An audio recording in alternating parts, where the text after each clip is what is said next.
guys, Laura here. I'm back. I just want to say Happy New Year. I'm filming this on New Year's Day, and I want to say that I actually overall had a pretty good reading month. If you asked me at the start of the reading month, I would say I was reading much fewer books, but also the books I was tackling at the start of the month were much longer. And this month was a little bit chaotic. I had a lot of I had to wrap a lot of Christmas presents and do a lot of things, so I had less time for reading, but I'm really happy with all the books that I wound up finishing, and I'm super excited for 2020 and the content that I'm going to be providing with you guys. So let's get into it. I wound up completing reading slash listening to 12 books. I am so happy that I finished some of these books because they've been on my TBR for a while. So let's get into it. The month started with the Tis the Season-a-thon, and I wound up reading. I think I read three books for that. And the first book that I finished reading was actually a reread for me that I read in the summer, and it's 10 Blind Dates by Ashley Elston. This is the group book for Tis the Season-a-thon, and I really, really loved it. I gave this book 5 stars in the summer, and I still stand by that. I think it was such a fun read. I think it was like a little bit predictable, like the end romance, and just was a little bit predictable. But I absolutely adored the family dynamics in this book. And I think Ashley Alston writes really fun, unique, but also really realistic contemporaries that just really had me going. I love the family dynamics. I love this as like a holiday themed read. You could even read this like over the course of the 12 days to Christmas or 10 dates and be perfectly fine. Sorry, I'm still dealing with a small cough. But yeah, so overall, I really love this book. Gave it 5 stars. And this is the only book that I read 2 times this year, and I don't normally do that, but this was a book that I really needed to read during the holidays as well. Found it good, and I cannot wait to see what Ashley Elston winds up writing next. I still have to go read one of her other series, but I'm really excited to see what those books are. The next book that I wound up finishing was a part of the Tis the Season was Love and Other Train Wrecks.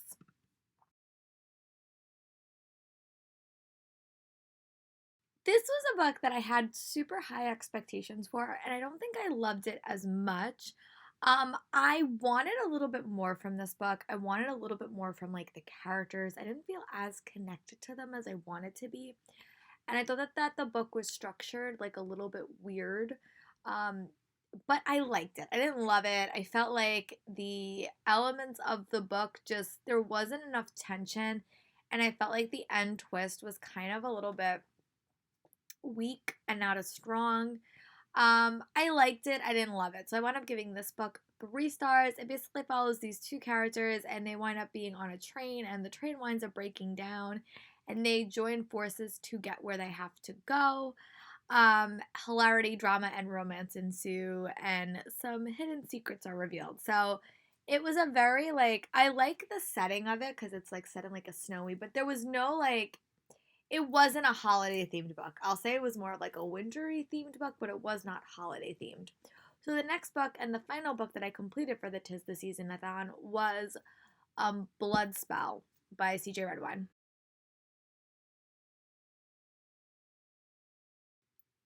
Sorry, this book is called The Bloodspell by CJ Redwine, but this is a Cinderella retelling set in her Shadow Queen series. They're all companion books. To date, I have read Shadow Queen, Wish Granter, and I haven't read The Traitor's Prince. It is on my 2020 TBR. But I really did wind up liking this book. I thought it was like a really fun take on the Cinderella myth, and it was one that like really kept me guessing. Basically, it follows this girl named Blue, and she is determined to basically like find a way to make her city the less fortunate people in her city have more money, and she kind of sets out to make that happen, but she kind of gets embroiled in a mystery that winds up connecting her with her old friend, the palace guard. It also connects back to her grandmother and her dad, and it was a really, really fun read. I don't think it was my favorite retelling by CJ Redwine, but the one thing I did like about it is I loved the dynamics between the characters. I thought it was really, really fun, and I really enjoyed it. I definitely want to go back and read Traitor's Prince because you hear about the characters in this book and from that book. You also did see characters from the other books, which I really enjoyed, and I'm really excited to see what book CJ Redrun writes next. I was really happy that I finally got around to read it, but this cover is so pretty. Perhaps one of my favorite covers of the year. reason I don't have it is because I gave it as a gift to somebody. But yeah, so I wound up giving this book like 4 stars for review. The next book that I wound up reading was another thing that I've been doing recently. I read so many first books in series because I tend to go to cons and you get them for free. So I wound up picking up Arch Enemies by Marissa Meyer, which is the sequel to Renegades. And I will admit, I definitely like this book better than I did Renegades. I felt like the pacing Renegades was really, really off, and I didn't love it. This book I liked a little bit more, and I enjoyed it. I wound up giving this book like 4 stars for review. It definitely was a sequel, and I really enjoyed where the book went. I really went the politics discussion. I really liked all the. This book had dealt with a lot of things. This book plot reminded me a lot of like Civil War from the Marvel Universe, and I like that. I really like the characters. I think I still like Adrian more than Nova, but I really do want to finish Supernova in 2020, but I wound up giving this book 4 stars, and I was happy that I wound up continuing on with the series because Renegades did not impress me, but this book definitely did. So the next book that I wound up reading was Keeper of the Lost Cities Lodestar. Now, I really do enjoy this book. I really do. I love this series so much. They're massive. These books are so big and so massive. So I wound up giving this book 4.5 stars. Now, I really love the character of Keefe. I love Dex. I love Sophie. What I really like about this book series is every book follows a different or focuses on a different group of characters. The End of Neverseen, there was a big twist thrown in the world, and this book was kind of dealing with the aftermath. There was a lot of elements of this book that were super fast-paced and super entertaining. I love how this book keeps on expanding the world, and I liked it. I thought it was such a fun read, one that I flew through, and I'm giving this one 4.5 stars. Nightfall is on my 2020 TBR, and I really hope to get to it soon. So if you're looking for a series that will give you the same magical feelings as Harry Potter, or even just, this is a longer middle grade series, but one that I think is really easy to fly through. It's a very, very engaging, quick read with characters and a world that is so fascinating. So that's my thought on Lodestar, and I'm giving this 4.5 stars for review.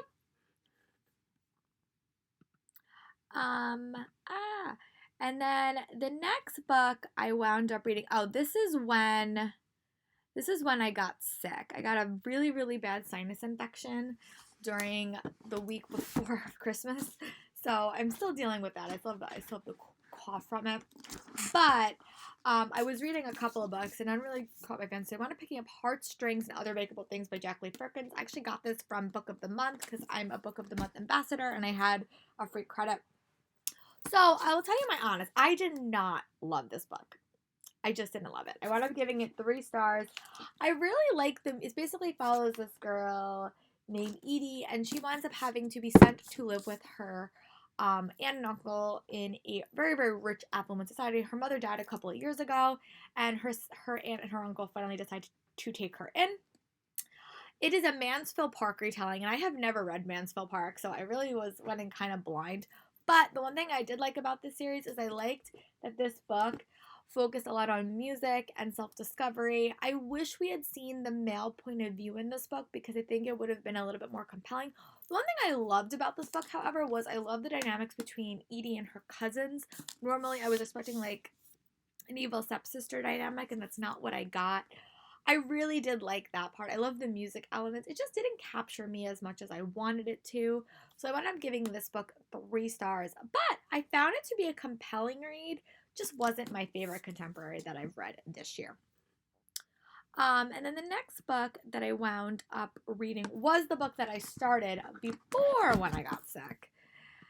And that is Fireborn by Rosemary Muda. This was an arc that I got from BEA last year, and this is a dragon fantasy novel set. I don't think it's actually set in Russia, but it reminds me of Russia. But it basically follows these 2 kids, Annie and Lee, and they are set to become a part of the Dragon Republic, to be dragon riders, and one will eventually become the leader of this country. Little do they know that Lee is actually a former royal that was actually originally a part of the revolution before they were taken over. So Annie and Lee are going for this job, and it's a lot of drama, a lot of political maneuvering. This is such a strong political novel that I really enjoyed it. I love the pacing. I thought that I think that the fact of nature versus nurture became really apparent to me in this book, and I really enjoyed it. I don't read a lot of dragon fantasies. I actually added a couple more to my TBR after I read this, but it was a really fun, engaging read, and I loved how dragons were used in this book. I love dragons as characters or dragons as, weapons, I'll say, but I really did like the dynamics between them in this book, and they weren't used as weapons. It was more like a relationship. So I wound up giving this book 4.5 stars, and I will definitely be checking out the sequel when it comes out. The next book that I wound up reading was an arc, and that is from Katie McGarry, and that is Echoes Between Us. I really love Katie McGarry's writing.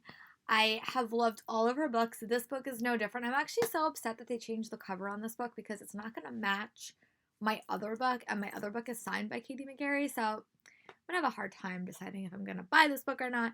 But I will say that I really did like it. I love following Veronica and Sawyer's story. This book is another book set in that world where One Breath Apart was set.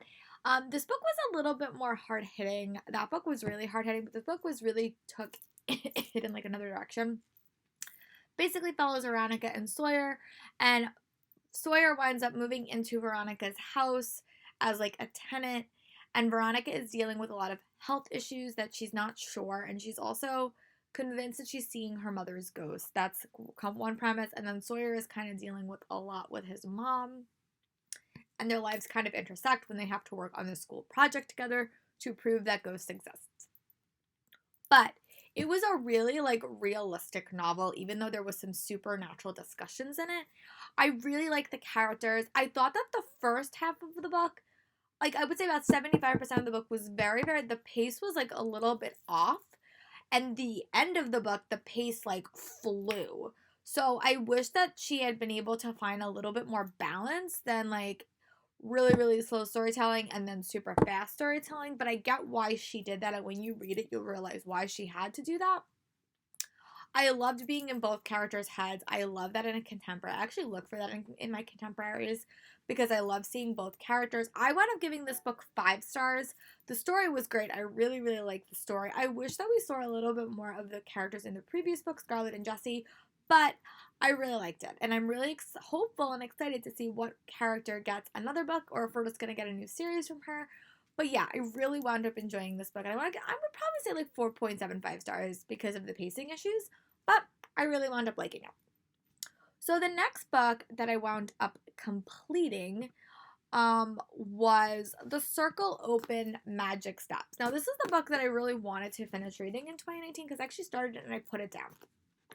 I really did. I love Tamara Pierce's Tall Tall series. I love it. I really liked her other series. I really am struggling with this series. And I've heard people say, a couple of my friends have read it, and they said that this series is not their favorite. This book is set into like 4 series and then one book where all the characters come together. So this follows Sandra Leach Vitorin, and she's like a thread witch, basically. I'll say that. That's not the term, but that's basically what she is.